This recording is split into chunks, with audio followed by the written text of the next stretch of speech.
Greetings, all.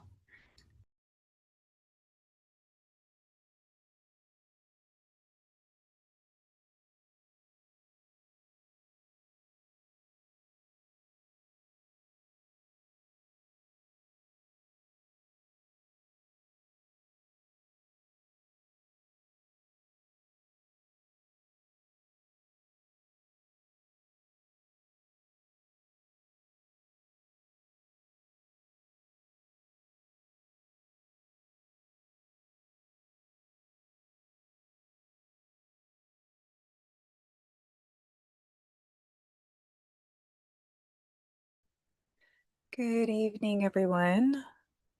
Adriel, I'll go ahead and watch our participant list. Would you want me to let you know when we have our quorum present here so we can kick off, or just let me know how I can support you in opening up the meeting? That would be great. Thank you.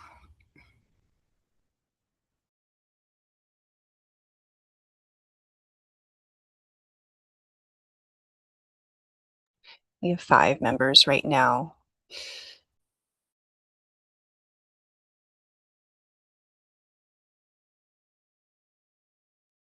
Alexandra, thank you for running the show. I'm wondering, I see Karanja's note taker. Does that mean he's present? I think that's Otter. Yeah, I think that's an AI note-taking assistant. Yeah, It is But he's not actually here. correct. I don't think so. I will need to leave at 6:45 tonight, just giving folks a heads up.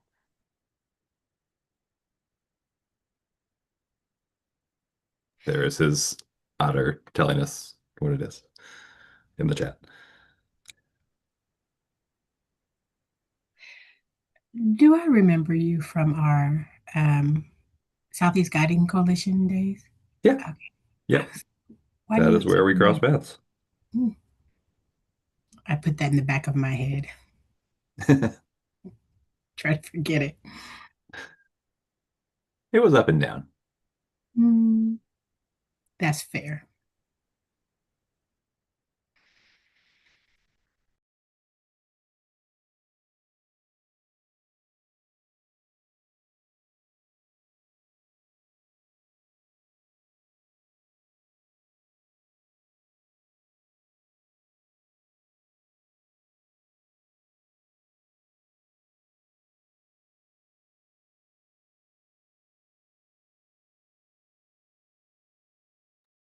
It looks like we have 7 members here now.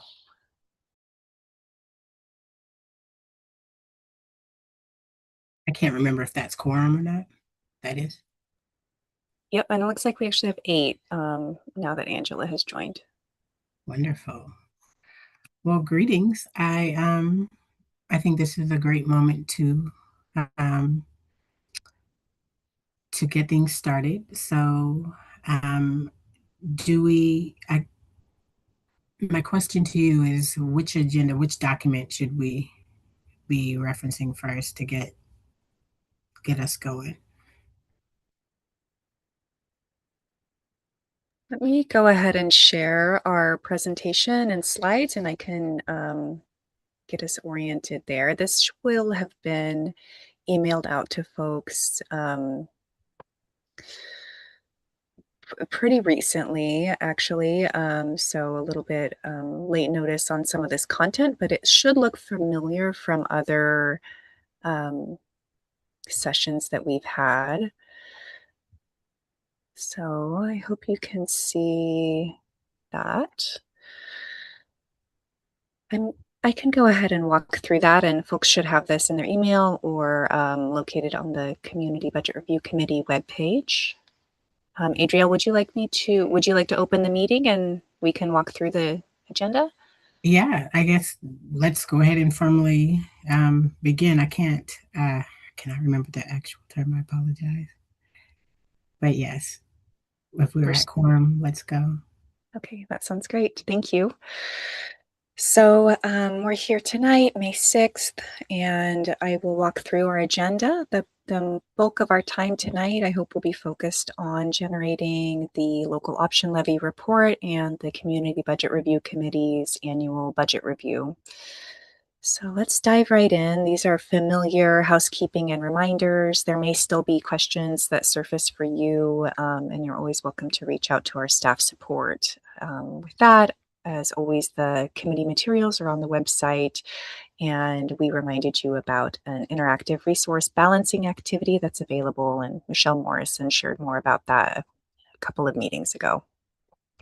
So this is the schedule for the upcoming series of engagements. So this evening we'll be meeting until around 7:30 to work on our reports. We also have reserved time tomorrow to meet with the vice chair and co-chairs to discuss and finalize the report. We have a date change here for a due date.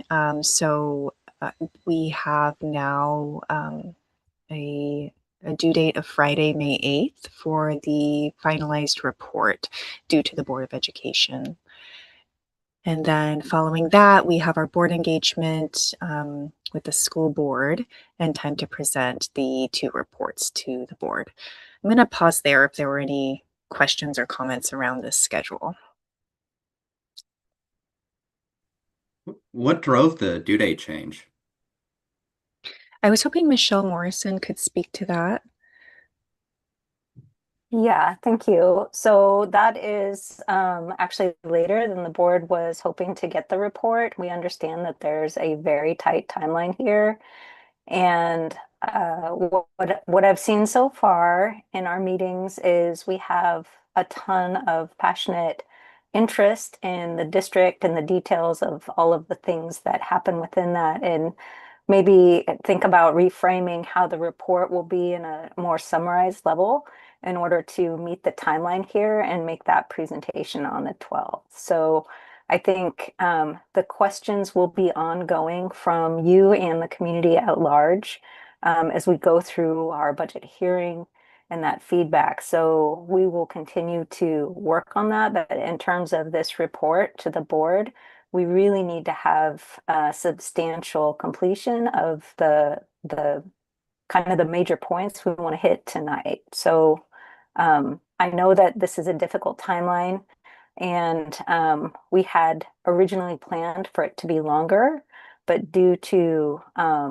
the late production of the actual budget document, this is what we have here today. So I know it's less than ideal, and I just want to offer support that our board does not expect you to know every inner working at this point, given how much exposure you've had and the questions that are coming up for you, which are amazing. So maybe just keep that in mind as we kind of put our categorical comments, concerns, recommendations into a document.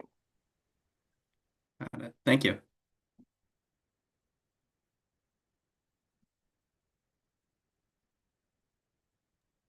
Go ahead and move us forward. So these resources are linked here. They continue to be the same, although we're now linking to documents that are posted on the website, so they may be a little bit easier to view and navigate. And they were prior links were to board books, so Cheryl Pittman has updated that for us. These are more resources. So we talked at a high level about the prior year budget review. So that continues to be linked here, as well as a presentation summarizing the review and the local option levy report from our committee last year. New for today, I've linked some document outlines for your consideration. So we have a 26-27 proposed budget review. This is going to link to a Google document.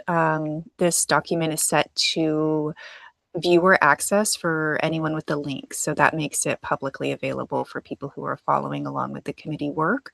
Edit access has been provided right now to our CBRC vice chair and co-chairs. We can, if the committee decides, can allow for editing by more members, but what we do want to be careful about is having a quorum of committee members editing a document, because that may not be visible to the public while you're working in it. So we typically have limited the editing to a group that's smaller than a quorum.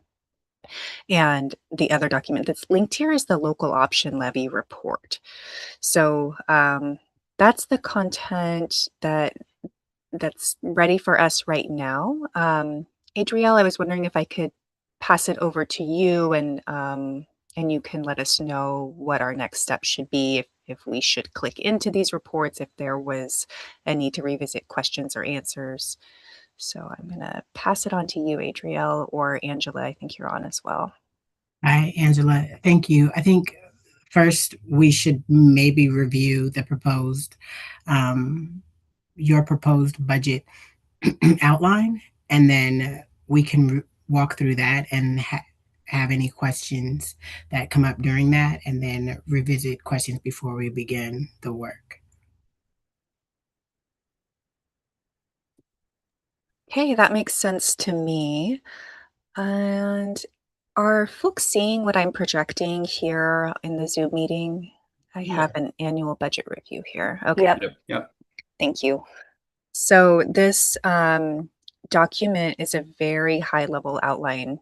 You can see that it's very sparse right now. So this is the committee's work to start to formulate these recommendations, observations, however it makes most sense to structure it for this committee. So content that I've continued to include was around the background of the CBRC, about the CBRC. This is the current composition of this group, and the purpose of the budget review. This is continued from last year, but this may be an area where you would want to refine or reframe, if there's anything here that should be shifted for this committee's purposes. And then for content, I have themes and recommendations. I'll walk through this quickly so folks can start discussing, but we have heard very clearly a need for budget transparency, including clarity on limitation of uses of dollars, differentiation between central and school-facing services or investments, a request for a deeper level of detail, especially around system-wide information on programs or investments. There was discussion on benchmarking, discussion on proportion of instructional to support services, operational efficiency. There may have been more benchmarking topics. This was what was discussed most recently. I know at other times we've also talked about QEM benchmarking. That came up earlier in this cycle with the group.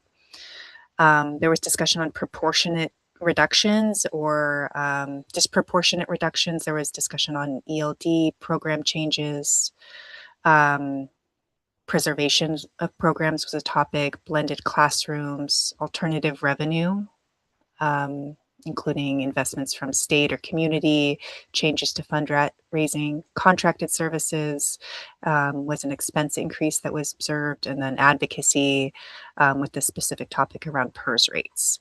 So that's what I observed in terms of themes, but I'm sure there are many more things that surfaced for folks. Any comments or questions for right now? So, did we receive a copy of the proposed budget? The proposed budget document was circulated when it was released to the board April 29th, I believe. So we had a meeting on April 29th, and then we shared some information about it, Aaron, and the meeting on Monday, which I think you were not able to attend. Yeah. No. Yeah. So wait, so there is a proposed budget, but do we have it? The proposed budget's been available, and it's linked in the slide deck that we have. So you should be able to access it through the slide deck that Cheryl Pittman sent over email. It would be in the I see. resources. Yeah. So it says understanding the 26-27 proposed budget. Okay, so, but this was given to everybody, like, About a week ago. Yeah. okay, and did people read it? Sorry, can I? This is not a helpful question. I realize because it is what it is. But like, just because I'm new on this committee, is it typical that the way this works is we get the budget and our report is due a week and a half later? It's gotten worse and worse every year I've Yeah. been on I here. mean, we're just like, okay, Like I don't. I want my thing to be in protest. Like I'm so frustrated by I'm this yeah, this is experience. very frustrating. It feels like we're not making good use of our time. I'm sorry, it's not helpful, but I'm just for what I agree with the frustration. You're not alone, Andy. I think we've been talking about this for the whole time that I've been on the committee, that it's just not enough time, and it does seem like it's compressing. Um, so that is a reality. Where we are right now is trying to figure out, is this something that we can do very intentionally and something Yeah. that we can do thoroughly enough to be impactful? And how do we do that, right? My sense is our conversations, I'd be curious for others' take. I think our conversations have circled around some themes that we seem to feel they're fairly high level, right? But they are, I feel like we've have some consensus on some key themes that we think would be important to elevate for the board.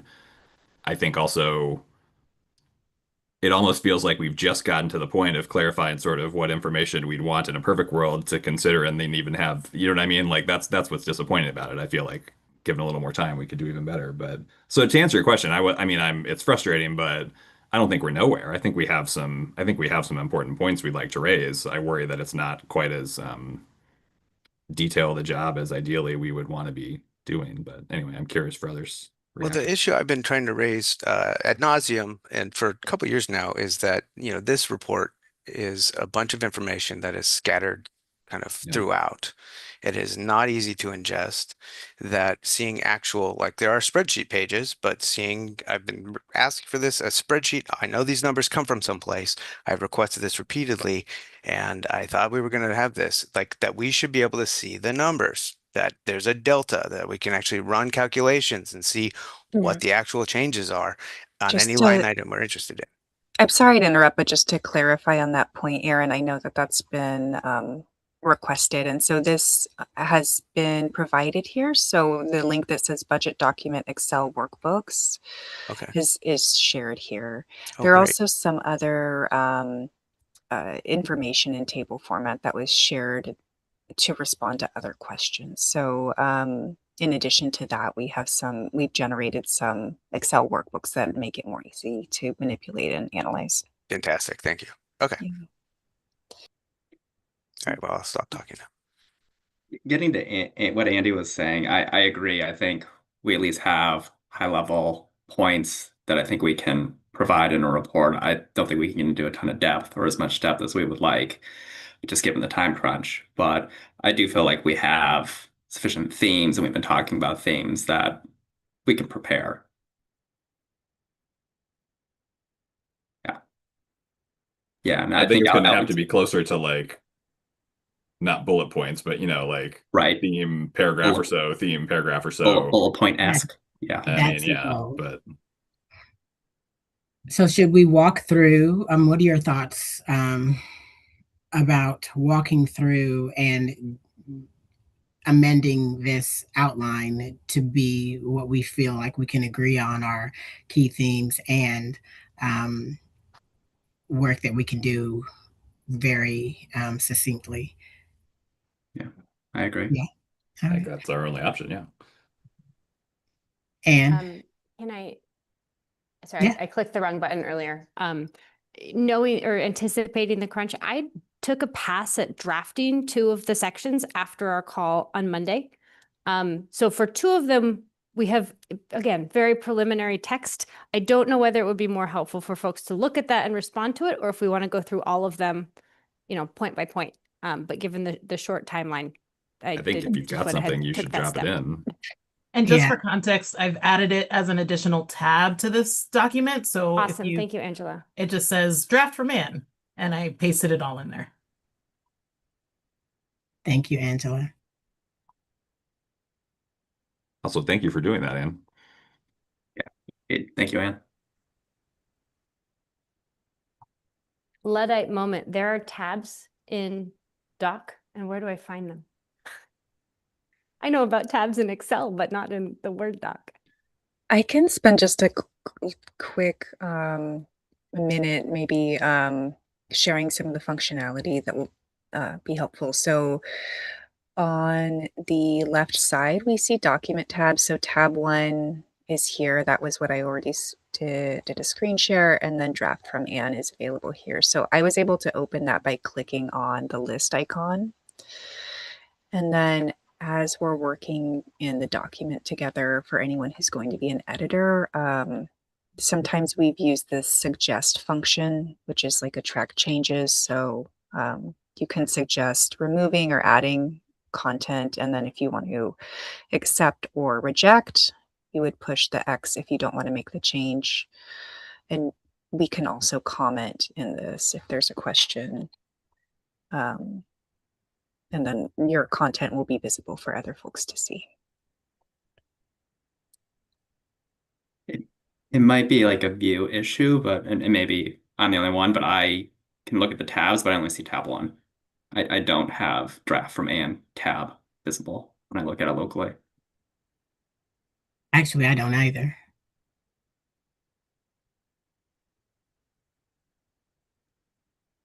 I do. Okay. I don't know how recently you Maybe dropped it in. Maybe refresh Yeah, it or even when I refresh it, Oh, okay. doesn't. It's not there. Interesting. Oh, I can just read what's on the screen, so that's fine.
Are we still reading it?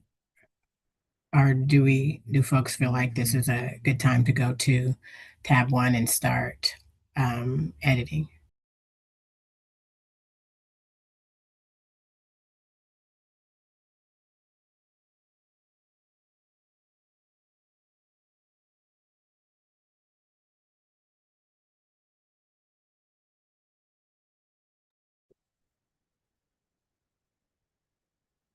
I'm good whenever. I was reading it on my on the version I have open though.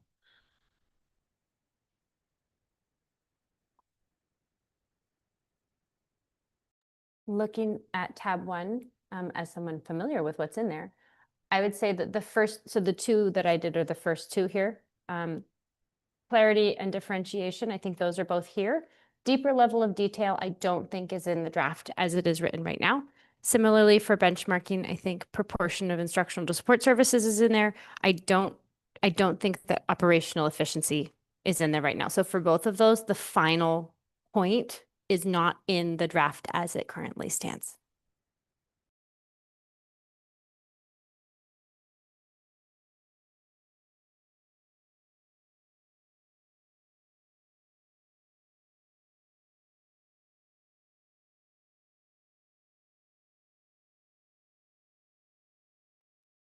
Sometimes what has happened through this committee's work is there is similar to what you've already done, and people will self-assign or volunteer for some of the report narrative. So that might be as we go through this list, if there are folks who we want to discuss in the meeting, but there will be someone who takes a pass at creating finalized language, that might be an opportunity. There was last year we had a grid with the sections added to the draft. Is that something that we can put on here, or is there a way to create that so that we can give people an opportunity to identify what portions they feel um, makes the most sense for them based on their skills and their goal, their understanding, excuse me. I can definitely add a grid. I think because Anne already, I could also, just a suggestion, I could go like that, and then we could remove this later, so we could assign it in parentheses after the section as well. Okay. Well, let's go through and reduce it in places where we feel we need to, and then we can do that if that makes sense for everyone.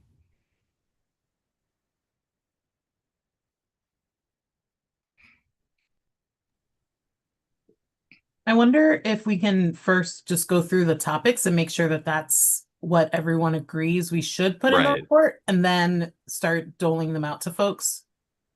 I thought that was what I intended to do. Oh, okay. Maybe we could Then I clear. misunderstood. Sorry, Adriel. Well, I thought we were gonna go through the topics and see what was gonna stay, what we felt like we can tackle, and which was part of a consensus. I think maybe we're saying the same thing, just different ways. Yeah. Yeah, I'd like to know if there's anything on here that anyone has questions about or thinks should not be on here. And then obviously if there's anything that's not on here that people think we've talked about or would like to throw out that should be on here. I think probably both of Especially those. since we didn't have quorum on Monday.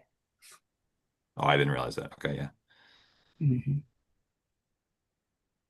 Let's do it.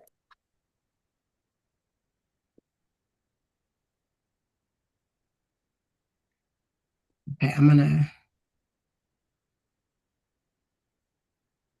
Alexandra, do you want to do it, or do you want me to? Like, how would you? I can walk through. So I think Anne had already prepared some content, like you had flagged, Anne, around these clarity on limitation of use of dollars, differentiation between central and school, proportion of instructional to support. What maybe is remaining is this deeper level of detail around programs and investments. This surfaced in the conversations, and also especially with Karanja Cruz, some comments around evaluating programs. And then operational efficiency was discussed around benchmarking. Maybe I'll pause there if there are reflections around program investments. Does this mean the same thing to everyone, or is there more clarity needed around what this means?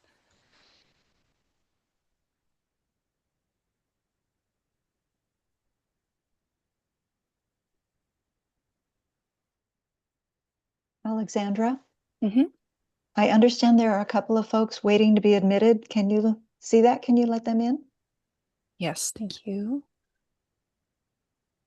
Cheryl, I thought I had made you a host. Do you mind if I go ahead and change your access to host, and if you can help me monitor that? Thank you so much.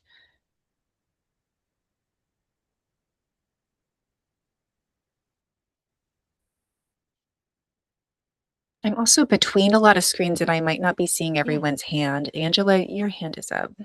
Yeah, I think one thing that maybe goes under system-wide information on programs and investments, or specifically under deeper level of detail, one question that I think came up that I don't want to lose sight of is how realistic are the assumptions upon which this budget is built? And how do we make sure that we don't have any large unexpected events? So kind of talking about transparency around the risks and level of risk of the assumptions upon which the budget is built. You read my mind. That was what struck me as missing that came up quite a bit in our conversations. I'm also happy to volunteer to write a couple paragraphs on that if we need someone to do that. That sounds like it might have a different subheader there, like instead of deeper level of detail, or maybe an additional subheader that is risks associated with this, with assumptions. That would be great. Right. I think specifically I mean, there's several, but we talked about the 1% COLA assumption. We talked about, are we sure about, you know, how conservative or not are we being on projections on local property tax revenue, stuff like that. But I think the broader point's more important than sort of we're not the experts on the specifics, but.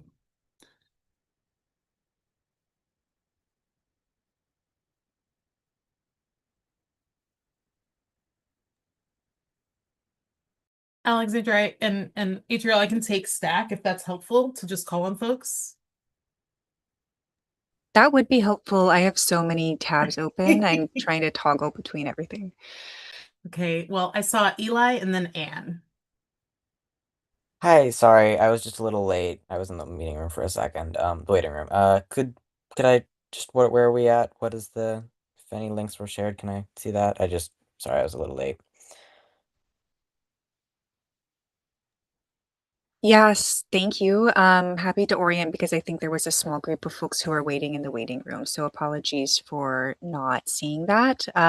We are in a document right now that is an outline of the report.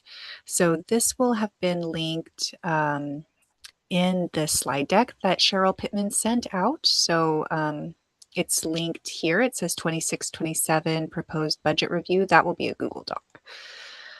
And our committee is reviewing these themes and identifying some assignments and discussing the inclusion of these topics in the report. Cool, thank you for that.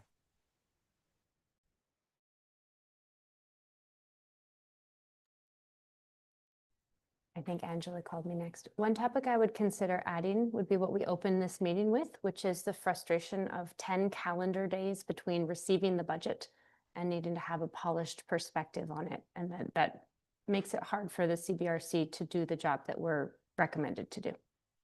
And that can be short. That's all it needs to say. Have the AI Strong write it. agree.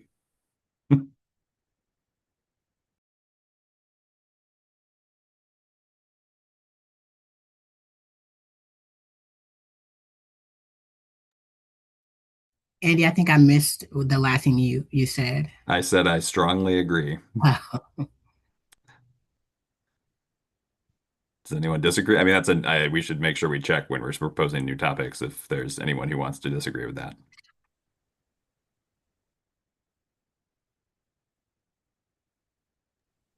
I also, looking at the previous report, there was a section called areas of inquiry and recommendations. And I think that might be helpful too, to show, maybe to Anne's point, the large amount of questions and topics we wanted to get through, and not as much time that like we didn't have enough time to go through.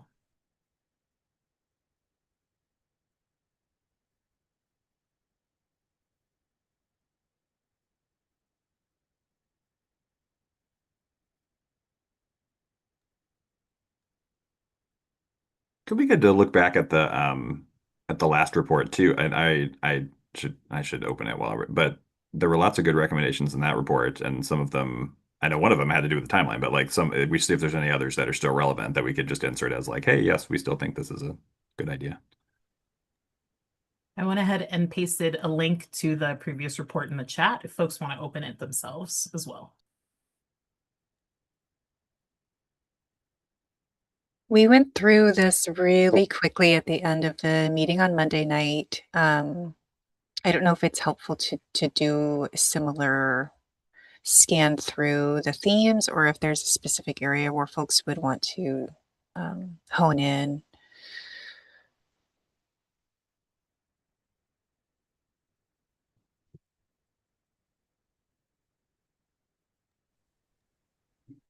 The revenue diversification point struck, but we've got that as on our list anyway, sort of as a section in our report. So that was one that jumped out at me that still feels very relevant.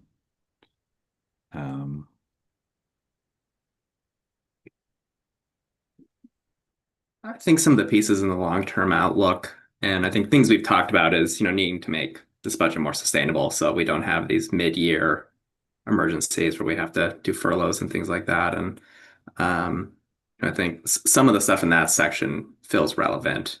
More targeted structural reductions is one that jumped out to me in particular.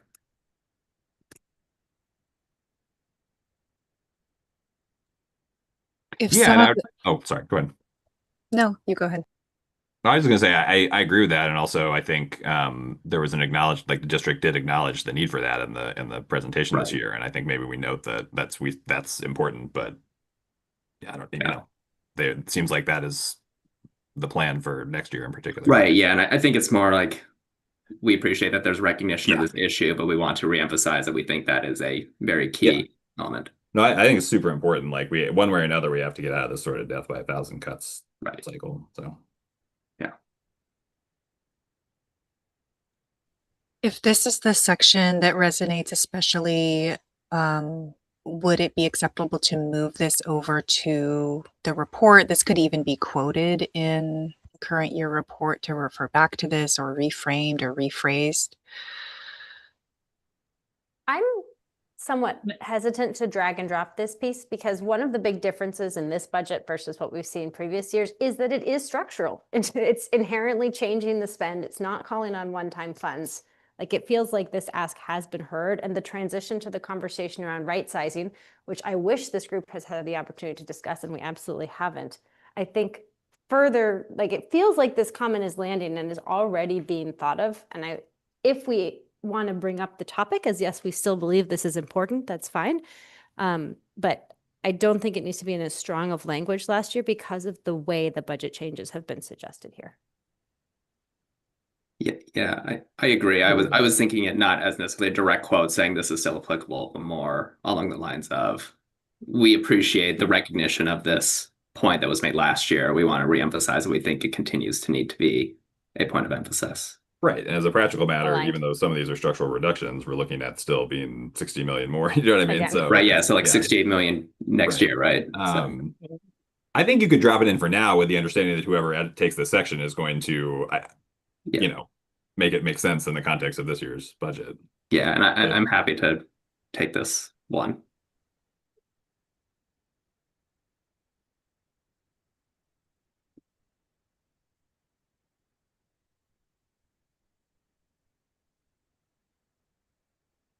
Looking at the previous report, I'm seeing some comments that I think fit into the recommendation we might agree on around the differentiation. Sorry, not that one.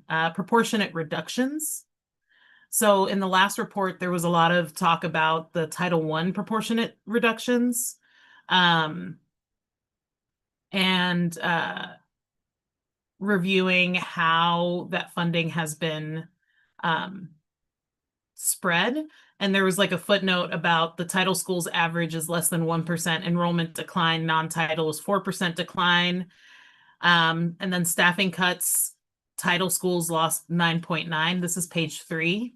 And non-title schools lost an average of 8.1. So even though non-Title I schools are decreasing enrollment by over 4 times that of non-title schools, they're receiving almost 2% fewer staff cuts. Like we haven't had a chance to go through that deep of an analysis, but I think it's something that's come up a couple times around, like ELD funding and how our ELD students have not dropped that dramatically, but our staffing for ELD has, English language development, as well as the questions we had around TAG, transportation, less restrictive programs for students with disabilities.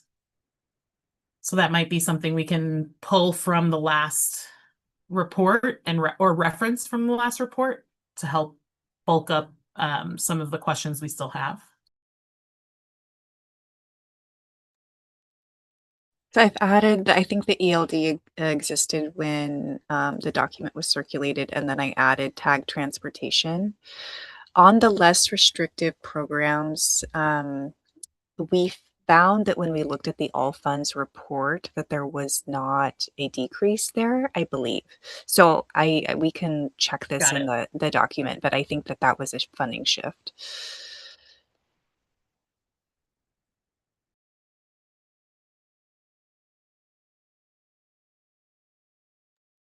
I also think some of the concerns around blended classrooms are echoes of the last report as well, which was, what is the efficacy of these programs?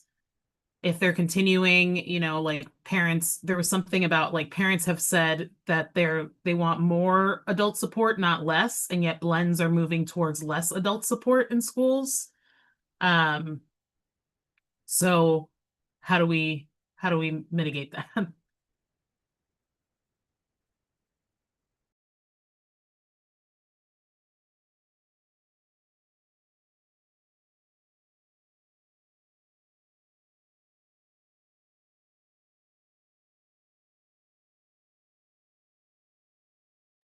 Is there someone that would be interested in expanding on the blended classrooms topic?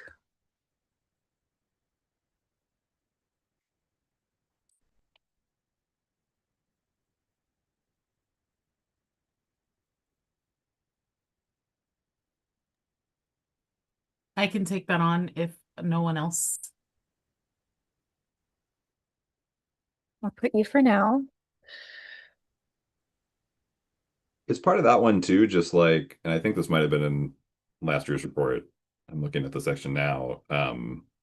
It's the point you raise, it's the point you just mentioned, Angela, but then also what has the district done since last year, or like what is the plan for this year to actually figure out, to actually track like the impact of that? Like, do you know what I mean? Like, especially doing this at a very different kind of scale, like what's the plan to provide the right supports for teachers? What's the plan to, I don't know, something around, it may be that this is the best option under the circumstances, but still, like, what are we doing after the decision is made to monitor it? That'd be, I'm not the expert on this one, but that would be my only suggestion on that section.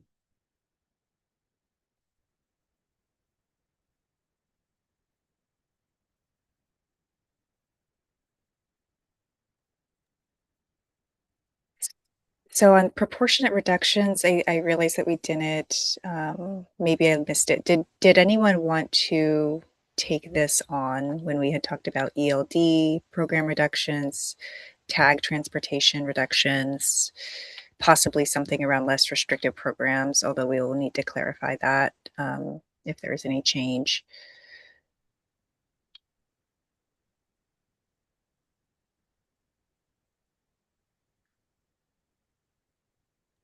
Is this a section that we all agree still needs to remain in here? Or could it be referenced someplace else? I just want to make sure that. Is the big point here just that because I think we agree we don't have necessarily the clear information to make a conclusion one way or another. And even on the tag transportation, I noted like the answer to the question we got, we don't even know how much it's saving, because like there's a $1.5 million in our answer we got in the Oregonian today. The district is saying it's actually only 450,000. So who knows what the answer is? But like, is the broader point here just we think it's important to keep an eye on this issue of proportionality with some of these? Or I'm just trying to make sure I understand the point, where the broader point. I think so, and I wonder if it's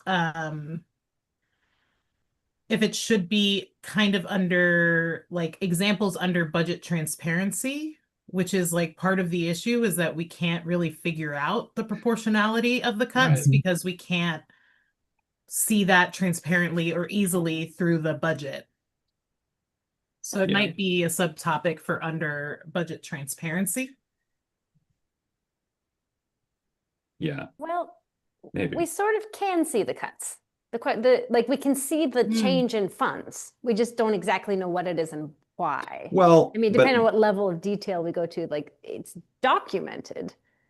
right. I just But want to clear. the access transportation thing is a good example though, because Well, it's I not think in it at that's all. that's the student transportation line, right? Mhm. So sorry, I didn't mean to cut someone off. No, I think I was saying that to Angela's point, I think it isn't clear.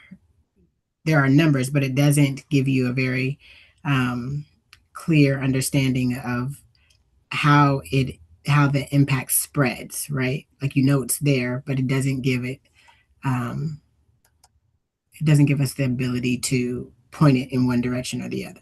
And so, what you're saying makes sense, yeah. But so if we put it under that space, I think it gives a better highlight for the need to be clearer, not just saying that there's a number that is available for us to look at, but there's a clear way to delineate which thing touches what thing. Do you think it's something that would fit in and you you have your hand raised, but actually this relates to the section you wrote, right? That it relates to this broader point of how do we just make it easier for the public to understand at a glance sort of what some of the big trade-offs are in this budget that don't fit neatly into the sort of required categories of ways we need to report things. And so I don't know if one of the recommendations here is like on this issue of proportionality, maybe there's some sort of category of services or something that we think it's important to show a before and after in the budget in future years. You know what I mean? Like because I think what I hear people struggling with here is we don't even know what we don't know here to some extent because there's things that are baked into other line items that, you know, like this tag thing is primarily in the transportation line. They're like, who knows what's assumed in some of these lines that we're not even asking about because we don't know, but maybe there's some things that we wish we knew. I don't know if that's a helpful comment, but Yeah. Well, let's go to Anne and Yeah. see, and then I've got a recommendation as well. Go Yeah. ahead, Anne. I think I was thinking along similar lines to Andy. For those who weren't here on Monday, one of the things we discussed was that setting a definition of what's a student-facing role, what's a partly student-facing role, what's a not student-facing role, and just defining it so everyone knows what goes into what bucket would be really helpful. What I'm hearing here is that we might want to set the same type of definition, not just for employees, but also for other types of expenditures, and publish those definitions and then put a number value next to each of them so we can see what they are. So the same principle we talked about on Monday with people, but here to other types of funds. And I think that we probably could weave that into the existing recommendation. Yeah, I think to that point, like under differentiation between centralized and school-facing services, just looking at like the ELD program reductions, like it could be an example of that, kind of like we're seeing this disproportionality in the reduction of students who require these services and the reduction in staff who provide these services, but there's no clear way to see, well, most of that spending is actually going to all the materials that need to be provided to support that specific population in their learning, or there has to be additional classes that are created for newcomers. And so that's where that funding is going. And it's under this other budget line item. But it's not clear or easy to do that comparison and be able to say like, oh, I understand how that reduction looks like on the ground. I see the numbers go down. What does that mean for the actual experience for students? mm-hmm. I do think that's a very difficult ask to put into a budget document at Yeah. the level of granularity we're discussing. Yeah. But it is in the budget document. It's also like Good point. it's one of the inputs that goes into it, what the thinking that goes into it one way or another, right? So I don't know, maybe we're beyond our purview here because some of this is like, I think sometimes some of this is because the district only has, I think I've appreciated Michelle explaining sort of what we're legally required, you know, to sort of put in the budget document. And there's a separate question of sort of like, well, how do we explain this to the public in ways where we have more control? But so I think this is an important point. I'm just not sure. It's hard to, I agree with you that what we're talking about is kind of a hard ask in the current budget document. Yeah. And I see Michelle's hand. Yeah, thank you. I do appreciate this conversation so much. And one of our challenges this year, specifically preparing for 26-27, was we started in November working with our administrators and with the community in January, talking about the categories that are probably more meaningful. And maybe we didn't spend enough time with you as a committee talking about those same things, because we identified proportionality of the budget, how much of it was school staffing specifically, how much of it was specialized programs that were budgeted centrally but dispatched to schools.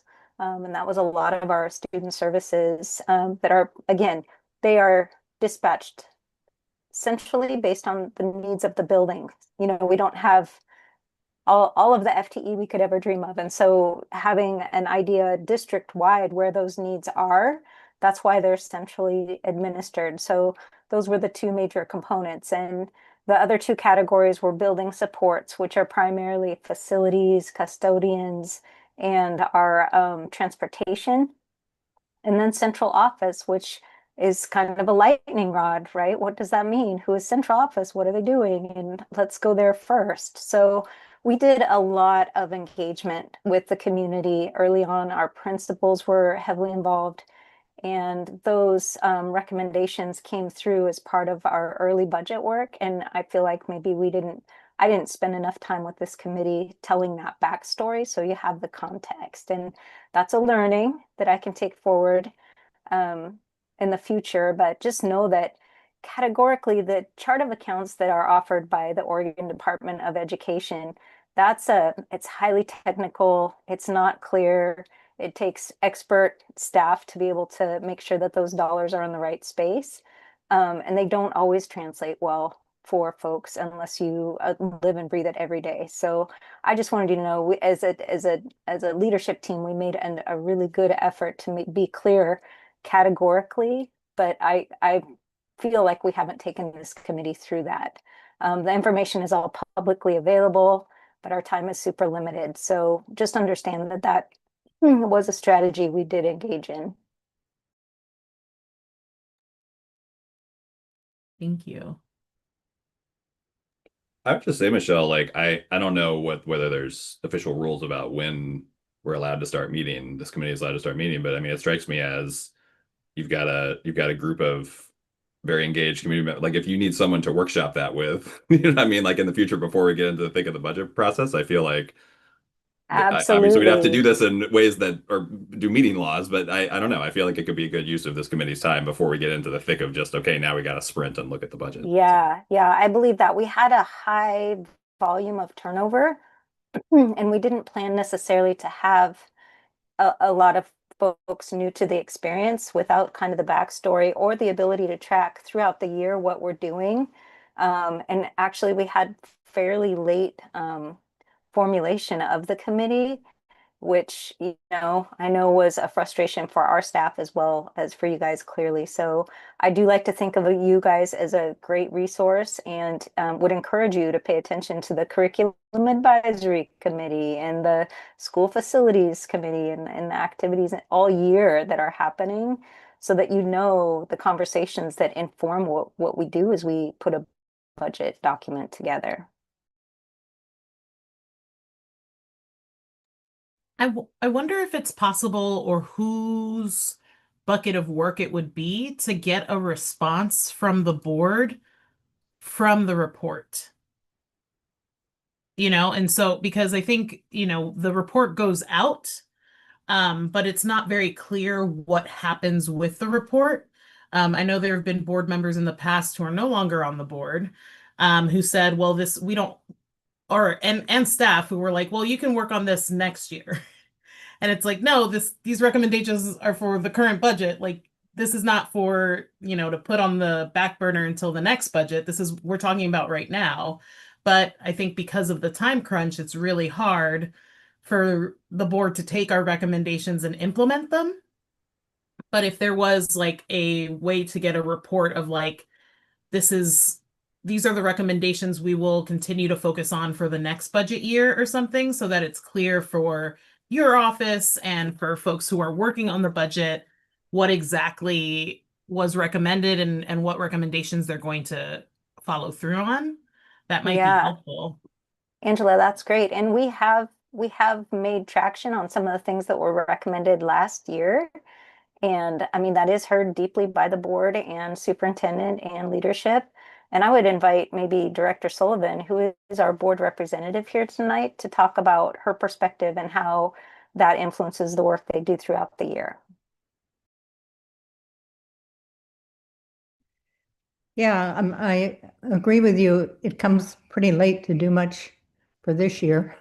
But I'm hearing what you're saying. I can certainly take on the responsibility of kind of checking with the board to see, you know, how they feel about your recommendations, what they think they can do. But like you've all said, it's frustrating how short a time it is.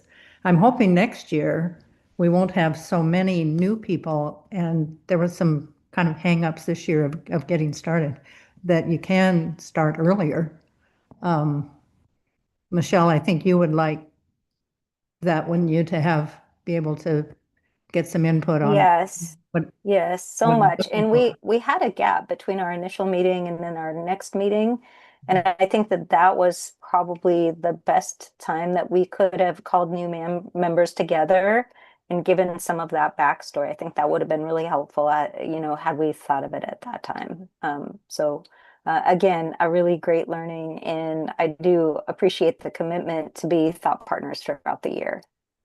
Yeah, and it just seems to me that this group is particularly interested and questioning, and will be great next year too, to get an early start. Because next year's going to be terrible too as far as funding. So we're going to have many of the same problems. And what I'm hearing a lot of you say is we really want to know and feel confident about where the money's going. And if we know that, we still don't like it that we don't have much, but we're glad to know it's being spent well. And that's the main thing I'm hearing, and I think we could really set that up. As for this year, I don't know, I'll talk with you, Michelle, too, about what we can do about getting board input and showing you that we are listening and caring. And I don't think some other board members may be listening, but it's my responsibility to take the information back. So I will try to do that, do more than I've done before, which, to be honest, before we would listen to your report, say, oh, that's good. They have good ideas, but not much happens. So I think maybe we have to just do more work. So I commit to trying to figure that out. I think that that actually could be stated in the report as well, for on behalf of the committee to ask for some level of official response from the board. Yeah. Just, you know, to know that it's not going into the ether. Right. I mean, you guys get feedback from across the community too. You go through the budget hearing and all of the correspondence you receive. So it's important that we honor the efforts of this committee too. So I'm happy to support that. Okay, well, we'll work together. Thank you.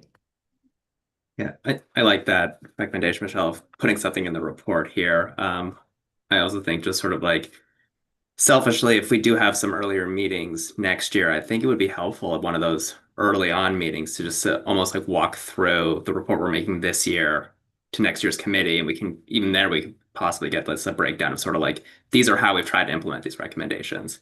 So we can kind of keep that in mind as we go through the process. And when we do see next year's budget, we can think about that. Mm-hmm. I can see that Alexandra is getting anxious, probably hoping for more focus on this report as we're an hour in. So maybe bring it back a little bit and see what we can crank through for assignments. You know me so well, Michelle. I do see Anne has her hand up. Maybe one last comment before we keep cooking. Thank you. It's a quick comment in transition, which is that I didn't realize until the beginning of this call that we are also charged with determining whether the levy is being spent according to its discretion. So I've been reading the budget in the background during this call.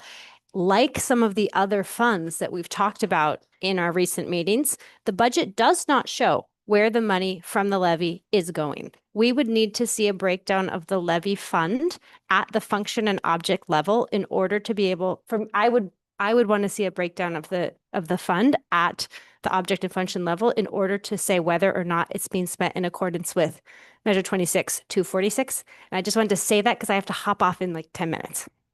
Okay, Anne, I just want to let you know that the report that has been drafted already talks about the number of staff. That levy is for teaching staff, and it talks about the projected level of the levy revenue and also the number of staff it will support.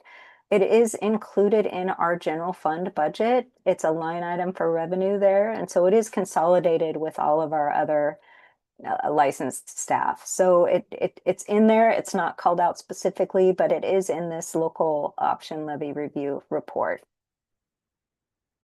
And where is this report? This is the draft from last year that we're looking at?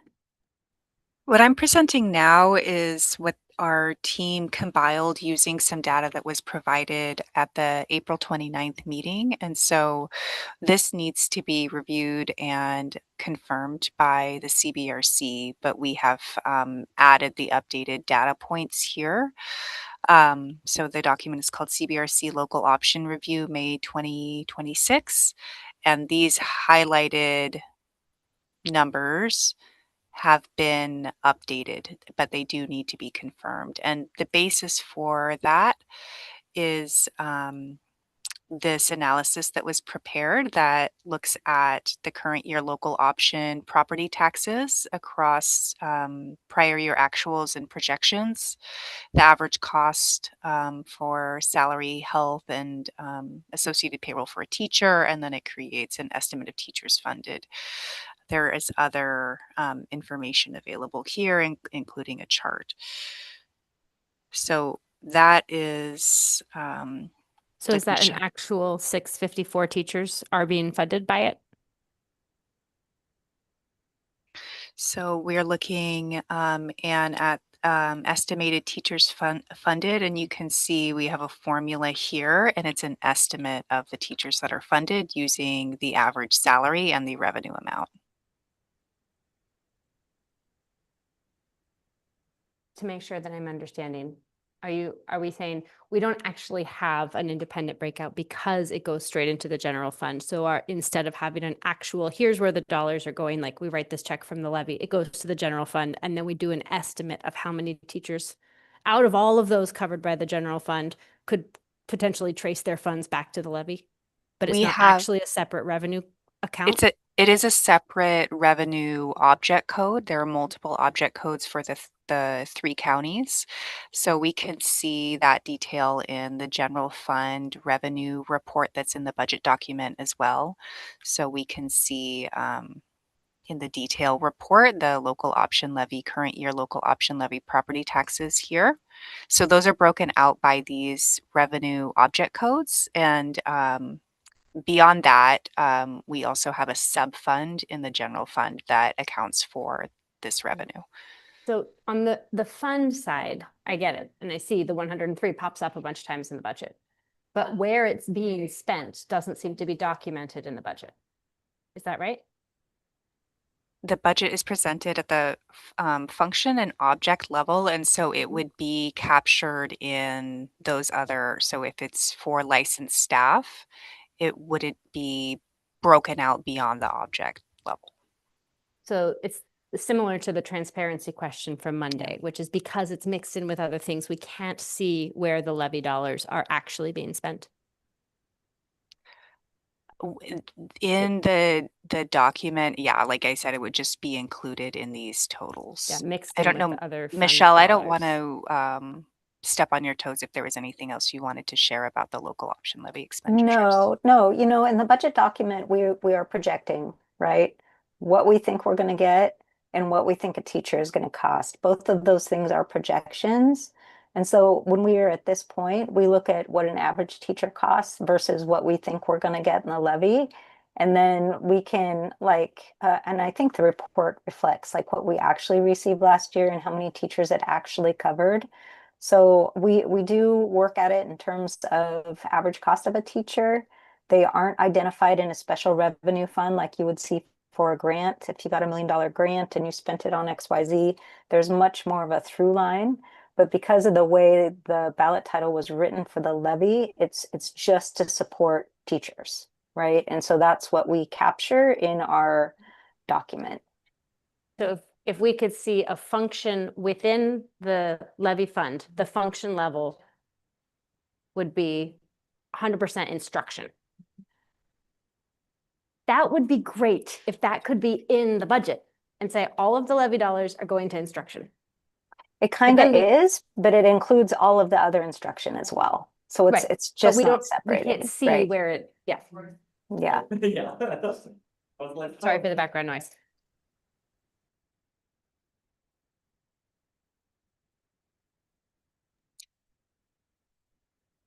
So I think that could possibly surface in the local option review or in the overall transparency section. But this is available here.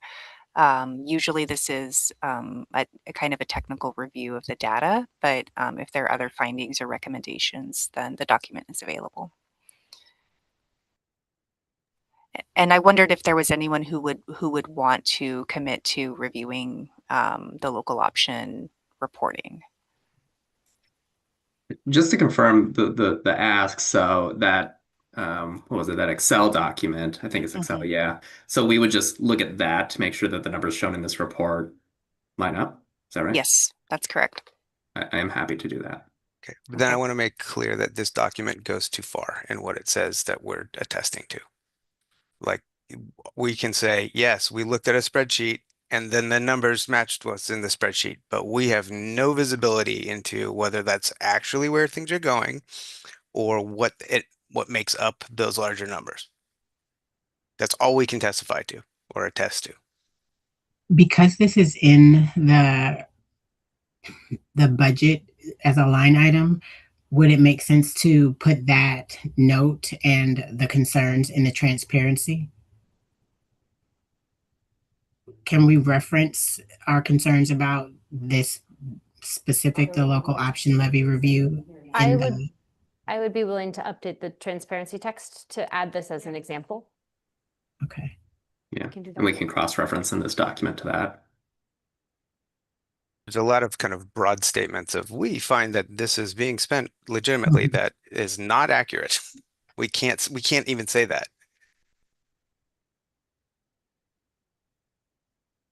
Especially not with 5 days. Well, less than 5 days because it's due Friday. Well, technically, I guess they gave it to us last week. Yeah.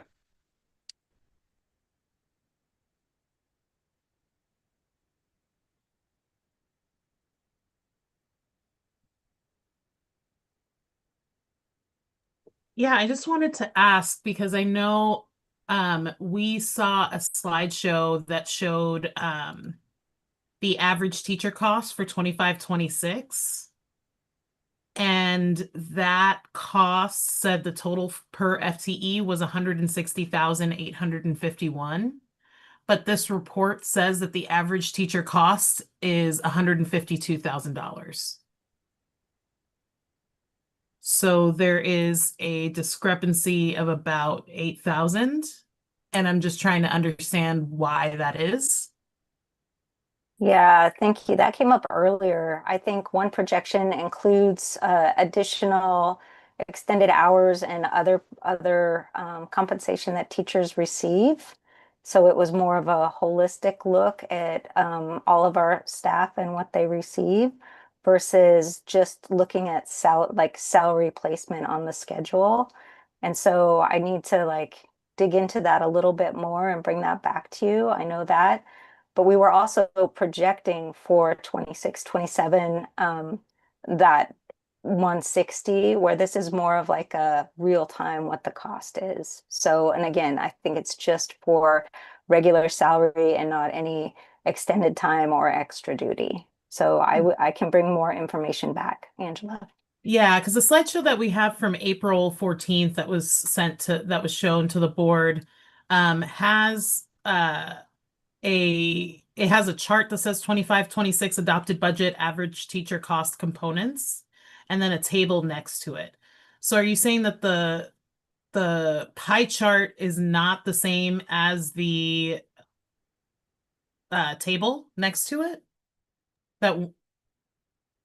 Yeah, that was early in the spring when we were planning for 25-26. And I think what we're seeing here is the actual estimate average based on experience for this current year. And I think that the 160 again includes additional compensation that teachers receive on top of just the salary placement. So like I said, I'd love to Yeah. be able to bring that back to you.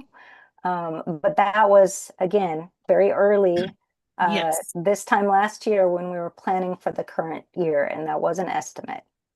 Yeah, because the local option levy review document does say that that is salary, taxes, and benefits. So when you come back with some of that information, having like a similar table for both 2025-26 and 26-27 budgeted might be helpful to see what the difference is between what's in the LOL report and what is in the slideshow. Noted. Thank you. Mm-hmm.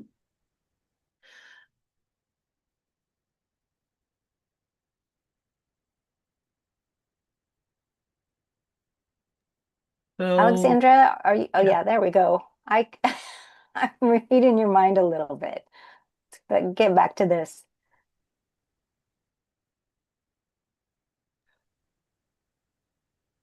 So I don't know if we want to start looking a little further down the list. Something that we haven't, I don't know if preservation of programs, if we want to articulate more about that. I think it might have already surfaced in some of these other proportionate reduction comments, but I don't know, Angela or Adriel, if you want to lead us through discussion around that piece.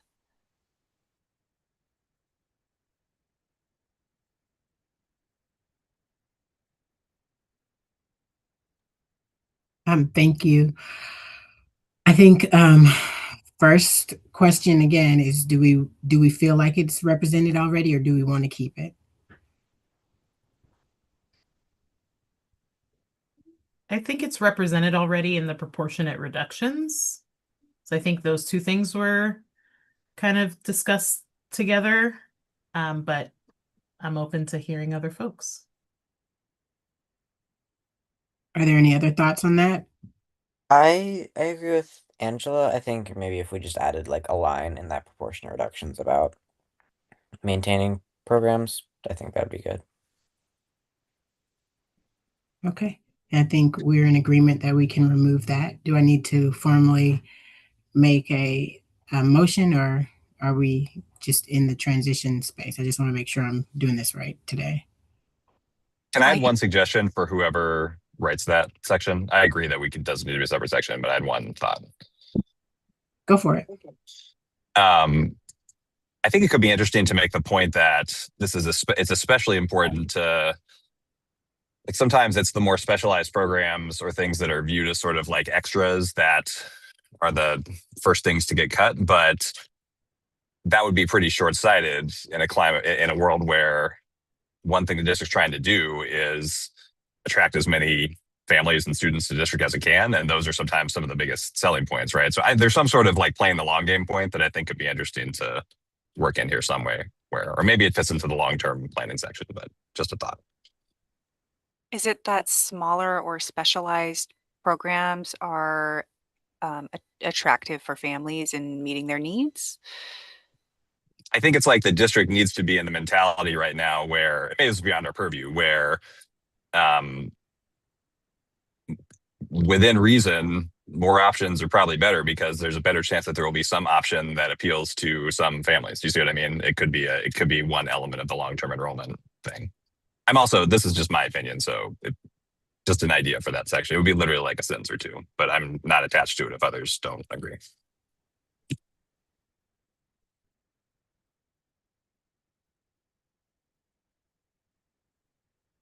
I think it's a fair point to include. I think when we look at the predicament we're in, low enrollment is a huge component of that. So I would just submit it as something whoever writes that section can think about, and wherever it lands is fine with me. So just Yeah. a thought. I agree with that as well.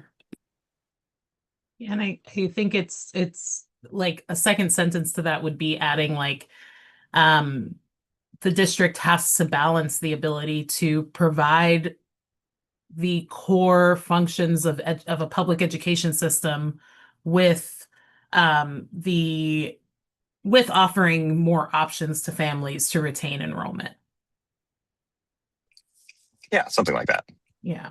And I see Patty's hand is up. Yeah, I just wanted to say, there is a report out on blended classrooms that I think Dr. Adams did.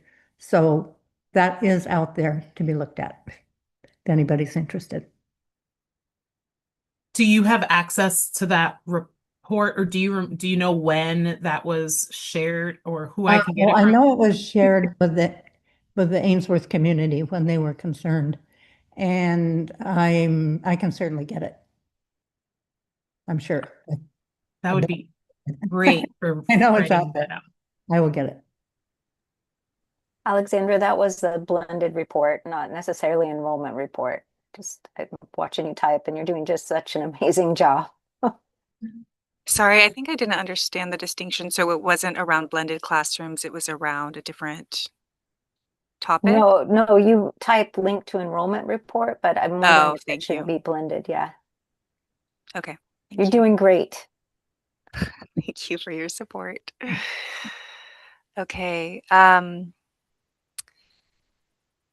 think, should we move on to some of these other topics now? Alternative revenue is something that we haven't discussed yet, but has surfaced for the committee. yes.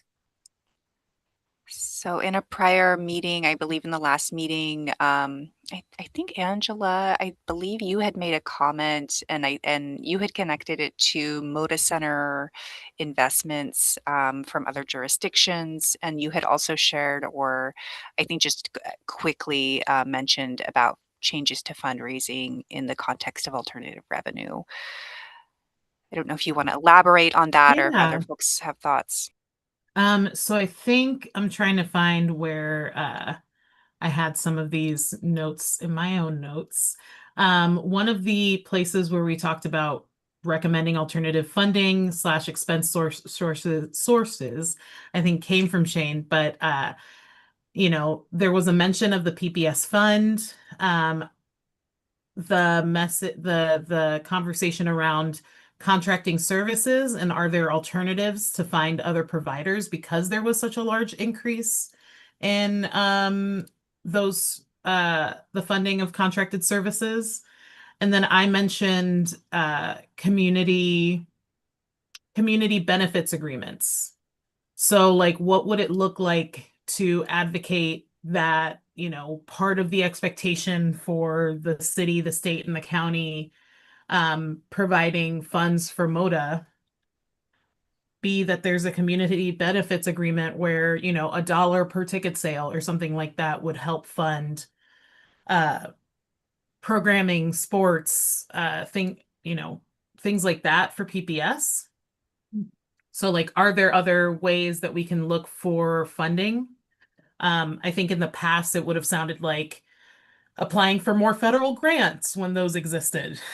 But now I think it's really talking about those types of things.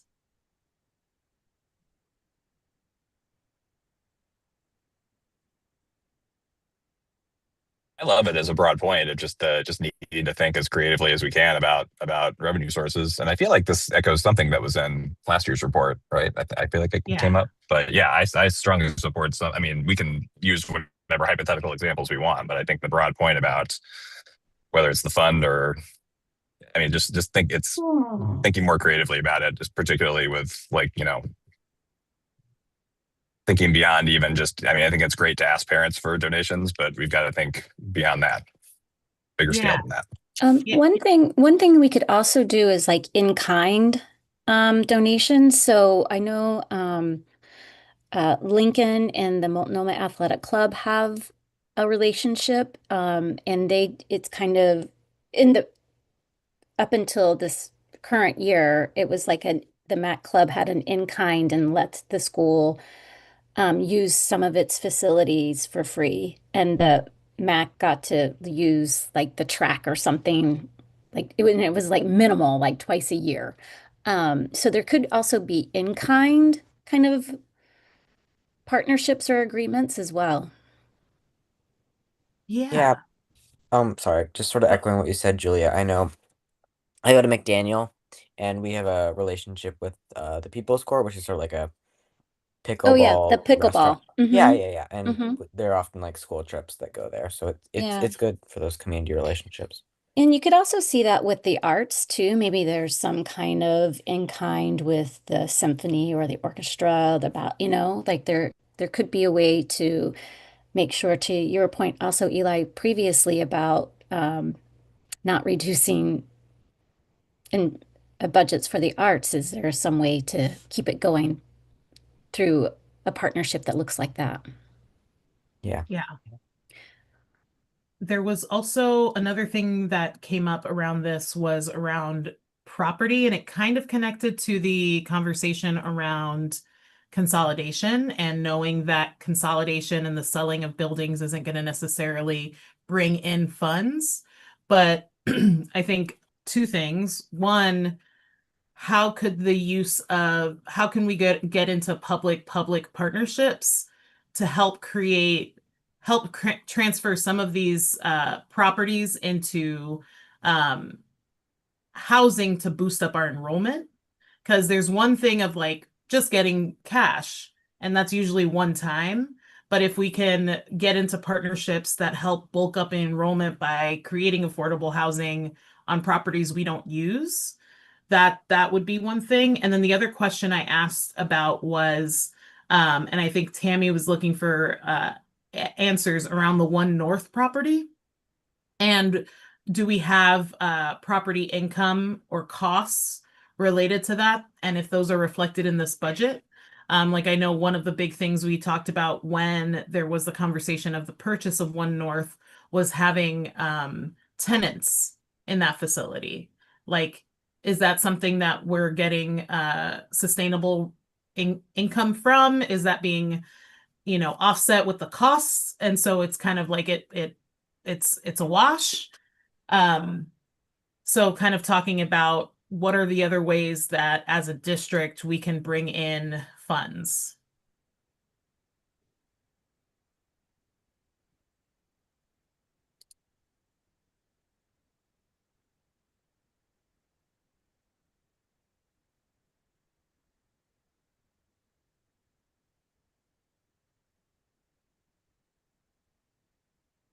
I know you all talked about benchmarking on Monday. Is this a topic where we have some kind of best practice or outside in reference points as well?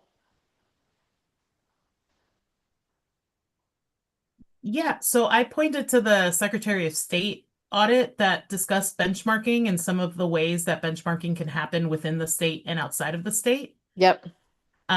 So we can add some of that to what Anne kind of drafted up around benchmarking. Perfect. I agree. I love the idea and just wanted to connect the dot there. Thank you. Shannon, would you be interested in supporting that section? Sure. Okay. I think within benchmarking, we had another subtopic that Anne called out as not maybe already being addressed in her draft that was around operational efficiency. I don't know if people are interested in retaining that and if anyone would like to take a pass at drafting language in the category of benchmarking.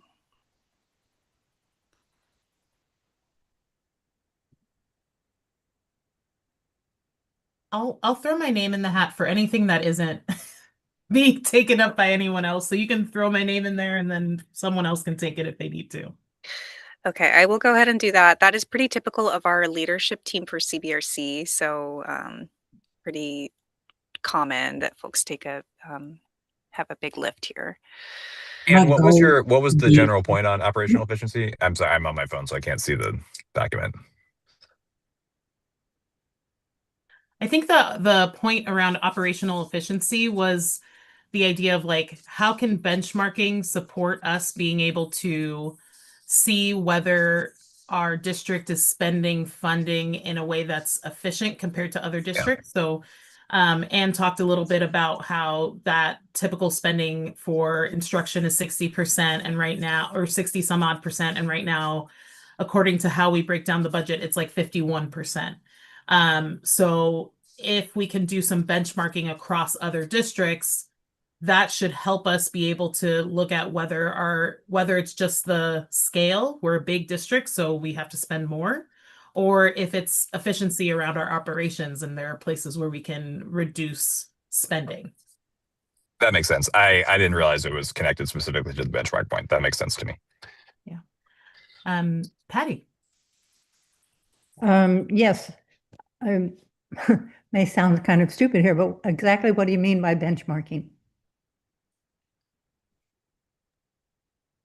Yeah, I was just about to take a bite of my dinner, so I apologize. So benchmarking is the idea of being able to look at other districts of similar, like peer districts using objective criteria is how it's described in the audit. So whether that's enrollment level or level of poverty or other demographic factors, Okay. in order to see like, okay, if we're looking at every district in Oregon that has over 10,000 students, how much are they spending proportionally on instruction versus operating expenses versus all of these things, in order for us to get a sense of where are their savings areas, where are their spending challenges, what can we do to have that change. And so it's like another way to perform transparency for the public.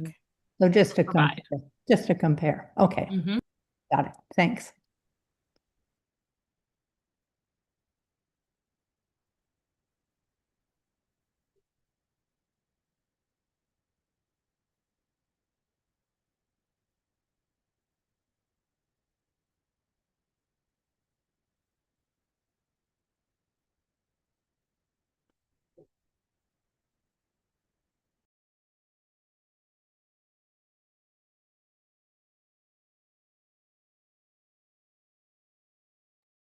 Is there anything else around contracted services? This hasn't been articulated or discussed that much from my perspective, but folks did observe an expense increase in purchase services. And Angela, you just discussed, are there opportunities to find other providers? So I think this is kind of a recommendation to reassess our contracts, I think.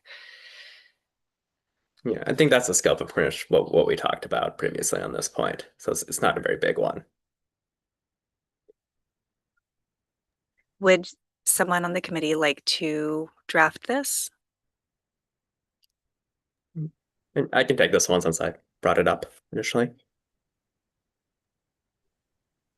So Angela stated that she would take anything that was left out. I'm going to be working hopefully with Karanja and Angela, but most of the work that I intend to do is creating a unified voice and trying to make sure that everything flows seamlessly. So if there is something that we're unable to get, I may be able to help you with that, Angela. Sounds great. Something we're unable to get someone assigned to. I think making this one voice is probably the hardest task. So thanks for taking that on. Oh, for sure.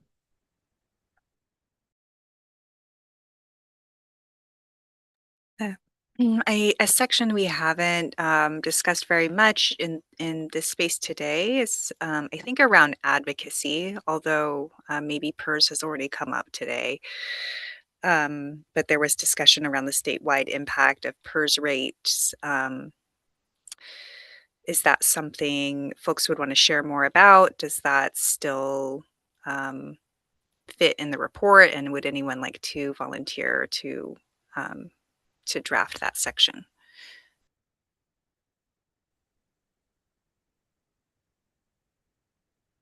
I feel excited about that section, but again, anybody can take it. I think it's just more about like what are some of the ways we can advocate around separating the PERS expense from the state school fund, and it kind of loops back around like an Ouroboros of can we have more transparency and a more digestible budget if it's clear what's actually spent on student instruction and what are other expenses that are just placed on that budget.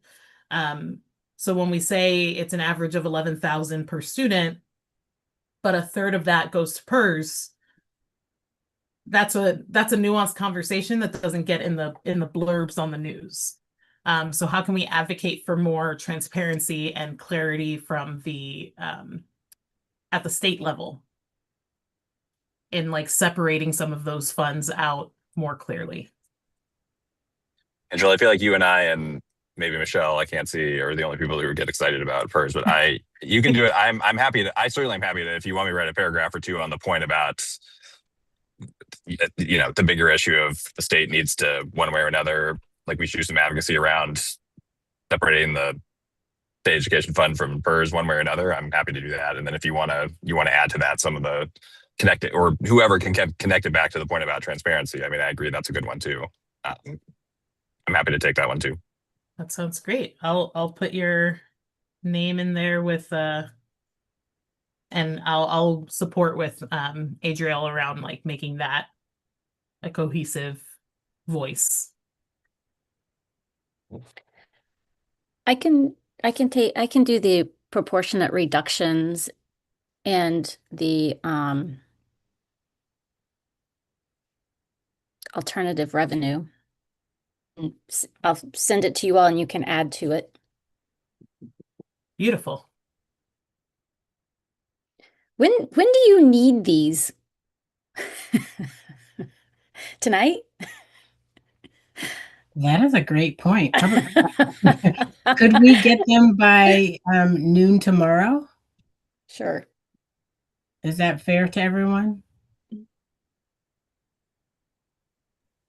Could we have 5 o'clock tomorrow? Yeah, Well, I was gonna say they I can do afternoon tomorrow. I don't know about noon. Yeah. Well, if people, the earlier the better. So Yeah. if those who can get it by noon, do that, and that'll give us work to be creating some uniformity with. And then those that we know are going to come in late, we'll just, you know, get them. We'll highlight them as we go or do something so we won't get lost.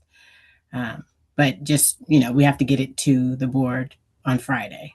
So 5 o'clock tomorrow is doable as long as it's not everyone, right? I'll try to do as close to noon as I can. I feel like I could do early afternoon for sure, and it just sort of depends on some stuff tomorrow morning. But Fair. I guess we should all remind ourselves too that like this is don't let the perfect be the enemy of the good. I think we're just trying to get the broad points across. Yeah.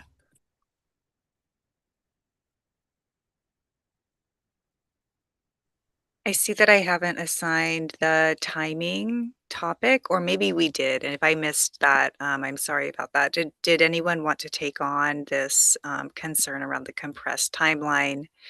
And I also bundled this with this board engagement about the recommendations and the feedback loop. I think Michelle might have suggested that it fit within there. So that's now a subsection here.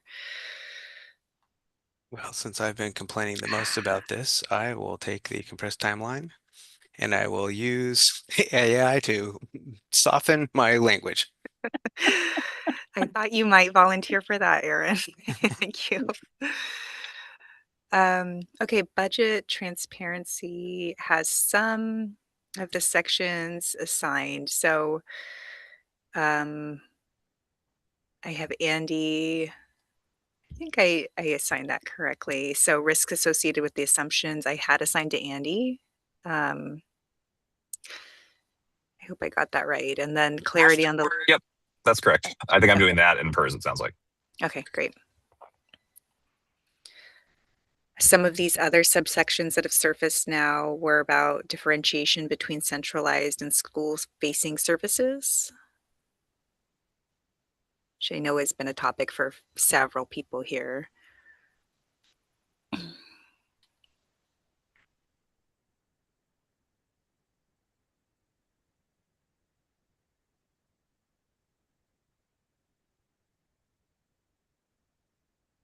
This might already be addressed in Anne's comments, although I thought that she called this out as maybe not part of her draft.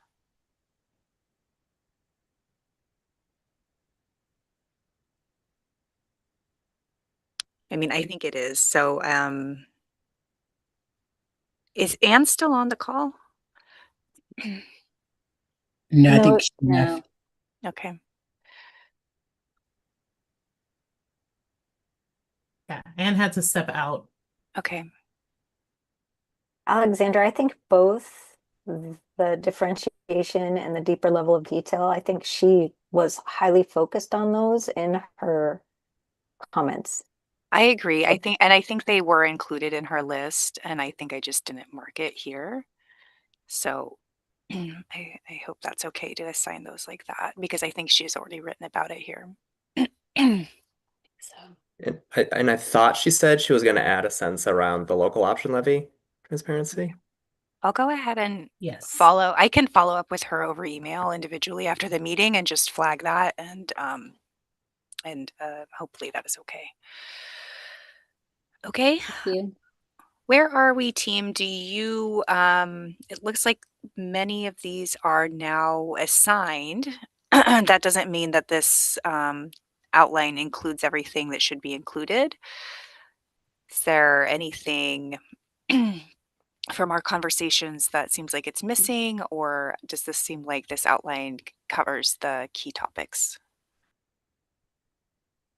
I have a suggestion under advocacy that I think the board is already pretty focused on at this point, is they're preparing their conversations, but just the overall level of the state school fund appropriation, an appropriate proportionate share of the general fund budget. And then there was a really terrific run on additional resources for students with disabilities that very nearly passed at the end of the last legislative session. So it's my hope that they will pick up that thread again, because that will, again, create overall relief for the budget, whether it's lifting the IEP cap or increasing the amount of the high cost disability grant reimbursement. So that so much work was already done on that I think it could be across agencies and advocates. So I think that would be a good place to look as well. That's just my 2 cents. I know some of these folks are probably already aware of those things. I appreciate that. I was going to ask when you were saying about student disabilities if it was about the SPED cap or if it was, so perfect.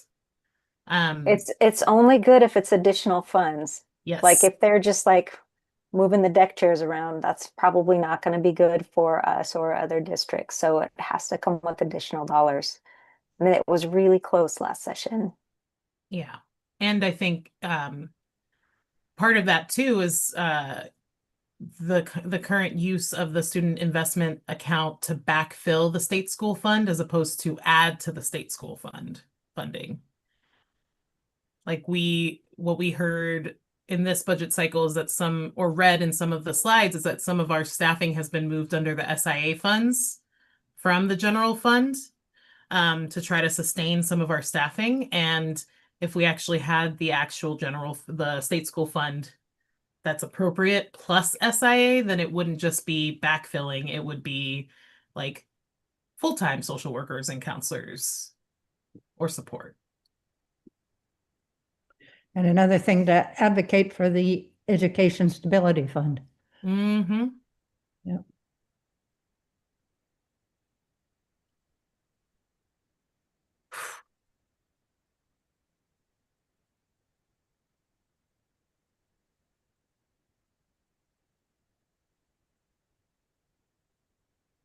Alexandra, could you share a little bit more about the meeting rules around working on this document asynchronously? Yes, thank you.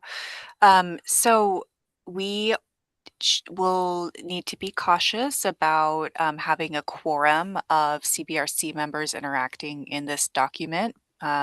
If we have members who are having dialogue through this document, that would simulate a public meeting. And so we will need to limit editing access to less than a quorum of members. I've been trying to watch how we've assigned these and kind of try to keep account. We don't necessarily need to provide direct editing access for everyone.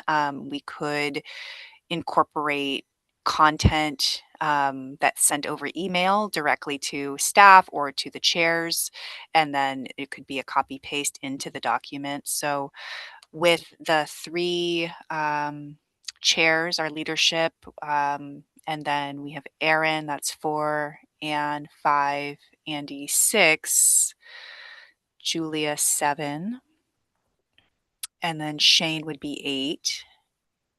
So it looks like our intention is to include 8 people in directly in drafting this document. I do think maybe for people who only have one section, so for example, maybe Aaron, I would suggest if this works for you, instead of providing editing access, maybe you can type and email the comments here, and you will continue to have view access. Yeah, that works. Okay. Okay. So then that would be 7, and then we would still try to limit just one more person from editing in here. I can do that too. I don't need direct edit. Shane. Okay. Fine with that. Who should I send it to? Would you want to go ahead and send it to Angela, Karanja, and Adrielle? And you should have their I'm going to suggest that, although Adrielle and Angela, let me know if you have a different opinion. I'm happy as a staff member to support that, but if you would want to be a reviewer, a first reviewer for it, that might make more sense. How about we have it sent to Karanja, Adrielle, myself, and you, Alexandra, so that there's like a staff support Coordinator. Sure. coordinator? Yeah. Yeah, I like that. Wait, who else? Who am I sending Send, to? include me, Alexandra. Okay.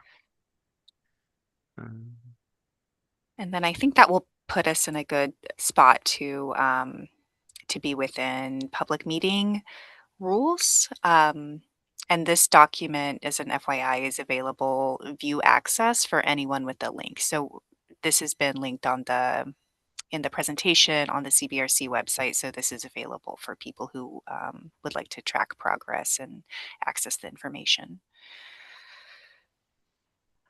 So we have about 14 minutes left in our scheduled time today. There were a couple of other kind of announcements, recognition for service, and probably logistics for the upcoming presentation. So if we're happy as a group with these topics, I would suggest we shift over to that.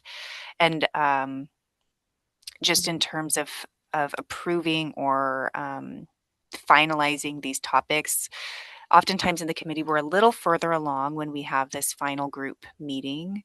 And so usually how this next part of the process looks is there's a motion to approve the document as drafted with small edits for like grammar or spelling or formatting, those kinds of edits.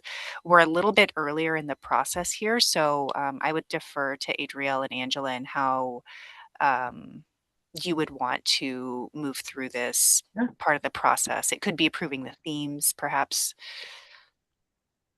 I would say I'd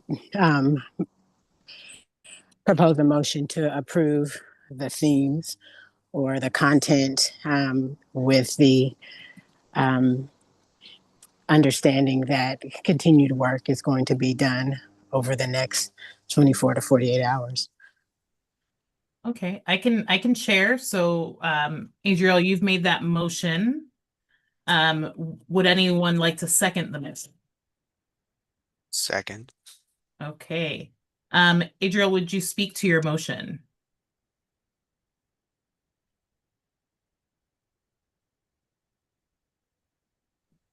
Yes, thank you.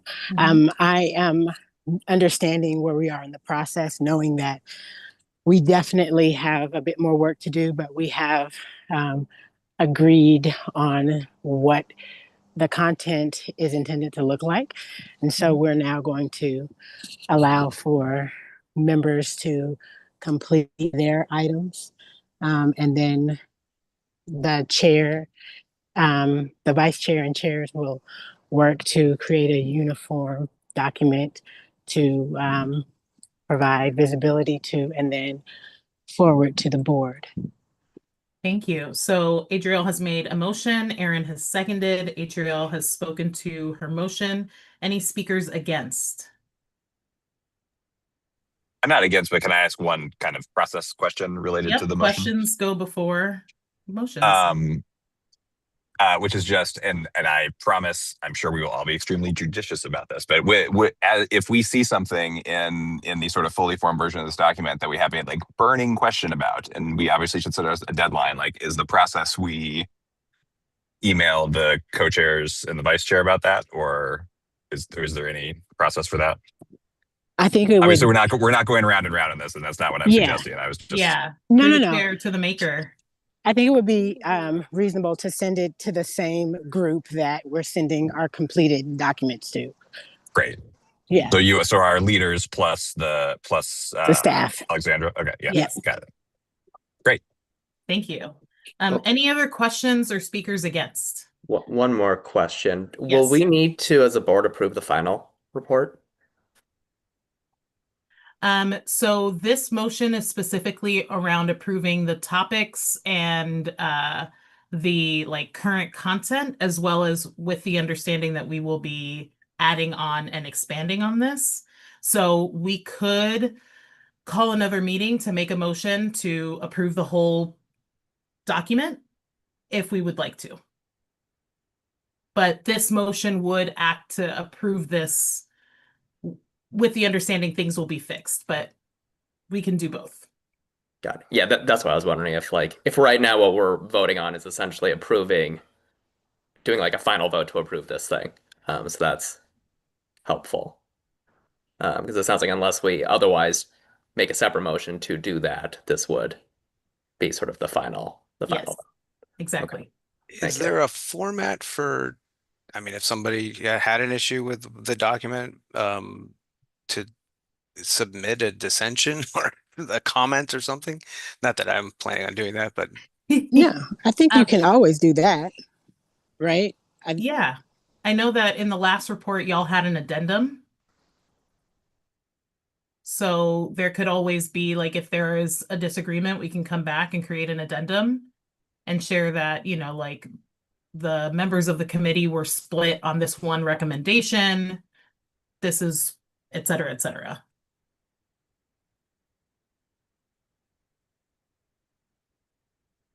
Any other questions or speakers against? All right, any questions or speakers for? Okay, seeing none, I'm going to go ahead and, oh, yes, speaker for or question? Julia. Oh, you're ready to vote. Okay, just ready, getting those hands ready. Okay, all those in favor, please raise your physical or digital hand. I will say yes since I'm on the phone. Okay.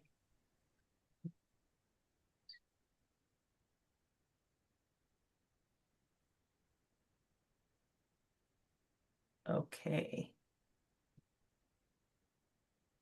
I believe I have 6 there. And then all those opposed, same sign. Okay, any abstentions? And then our student reps, I think just for the record, would y'all want to share if you vote in favor or against? I support in favor of the motion. Okay.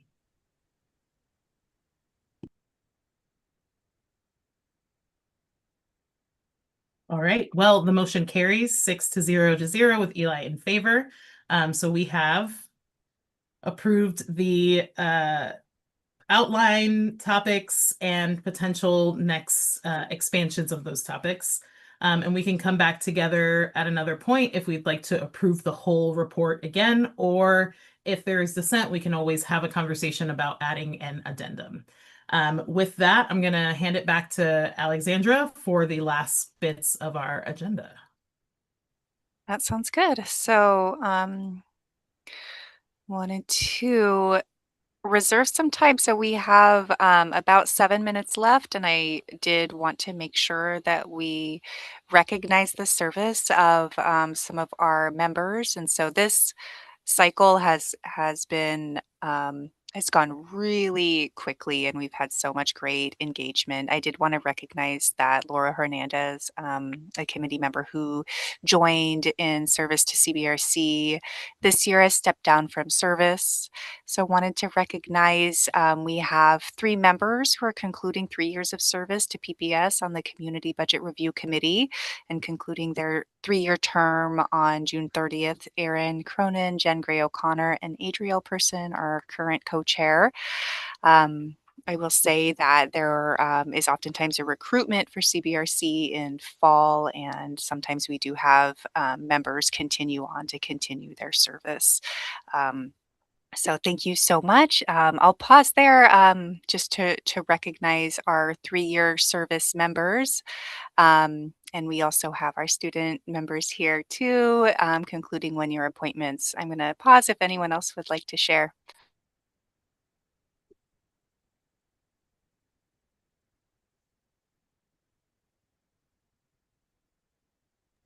No, this has been a great experience. I've worked alongside some amazing members. And so we all have had the same struggle, Erin, with the timeline, but we've also all dug our heels in and got the thing done with very impactful and wise and forward thinking solutions and recommendations. So this has been great.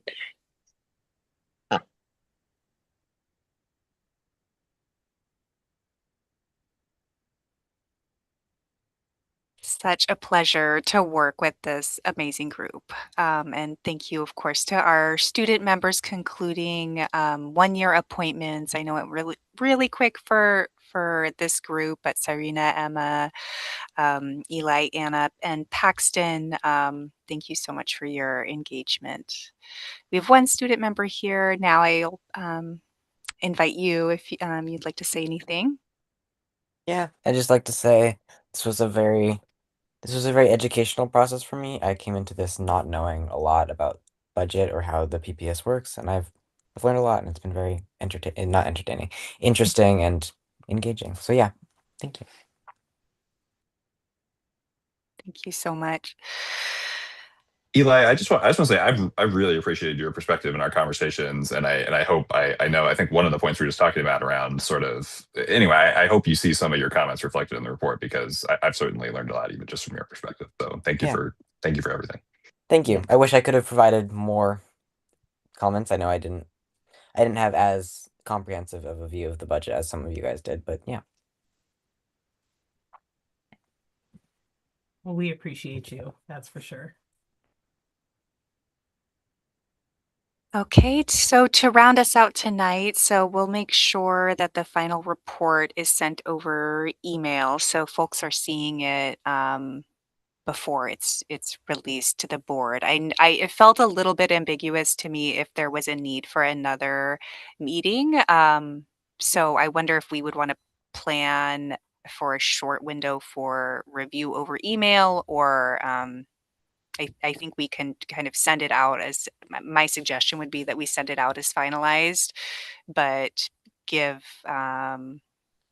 if maybe potentially it's finalized tomorrow, it's sent over email in the evening, and then we're providing it to the board midday on Friday, and that will give some time for people to react if there were any concerns or if there was a need to reconvene. Okay, I see Angela's thumbs up, so 2 thumbs up sounds good. And then let's cover the logistics quickly for activities next week. So the board will receive your report, the local option levy, and the budget review that we've been discussing, and that is themes are approved for on Tuesday, May 12th. This will be within their 6 to 9 p.m. meeting, and so we will hopefully have a time certain or a time on the agenda that we can share, so you can target the time more specifically. Will be hybrid, so joining in Profit Center. I hope Cheryl Pittman, you may be able to help arrange some seating like you've done in the past. That's been really great. So if you do join in Profit Center, please look for our group and please join us in the front. And you also would be very welcome to join on Zoom if it's easier or better for you for whatever reason to join remotely. And I typically our CBRC leadership has really taken the big lift in leading us through that. Although sometimes, occasionally, we'll have other members who are not vice chairs or co-chairs lead through that. So I wondered if folks are interested in that, if they could also reach out to the co-chairs, vice chairs, and myself as one of your staff support members, and we can try to work on some of the logistics for the presentation when we get closer to that date. So those were my logistical comments. Are there any questions on this? Does this seem clear for the next steps? Okay. Okay, if it seems clear, then I'd love to pass it along to our, we have a presiding officer. I think, Adrielle, if you're still here, I'll look Yeah. to you. I'm here. Thank you all for your time and thought partnership today. We'll go ahead and adjourn. Thank you, everyone. Thank you. Thanks all. Thank you. Great job, Alexandra. Thanks. Thank you. Take care, Thank team. you. Oh.